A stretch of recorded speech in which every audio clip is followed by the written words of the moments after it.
બરોબર, એ બધું તો ઠીક, પણ કોમકાજમાં શું કરો છો? કોમકાજમાં તો કોન્ટ્રાક્ટર છું ઓહો, અને આ રોડ મેં જ બનાવ્યો છે.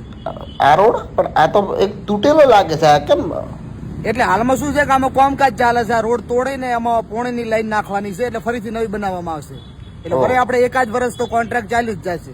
ઓ મતલબ એ તો એક વર્ષ પછી શું કરશો? એના પછી ફરી રોડને તોડીને નવો બનાવશું. ફરી કેમ? પછી ગટર લાઈન નાખવાની છે અને ફરીથી રોડ નવો બનાવવાનો, એટલે ફરી એકાદ વર્ષ આપણું કામ ચાલ્યું જાય. અને એના પછી શું કરશો? પછી ફરી રોડ તોડીને નવો બનાવશું. કેમ? ફરી કેમ? ગેસ લાઈન નાખવાની થશે, એટલે ગેસ લાઈન નાખીને ફરી નવો રોડ બનાવશું. એટલે એમ ગણો તો 4-5 વર્ષ સુધી આપણું કામકાજ ચાલ્યું જાય. બરોબર, 4-5 વર્ષ પછી તો 5 વર્ષ પછી ફરી રોડ તોડીને નવો બનાવશું. પછી શા માટે? ક્યાં સુધી સરકારે બદલાઈ ગઈ છે ને, એટલે ફ્રી કોન્ટ્રાક્ટ મળી જાય આપણને. મતલબ તમારી આખી ઉંમર આમ જ કાઢવાની છે એમ?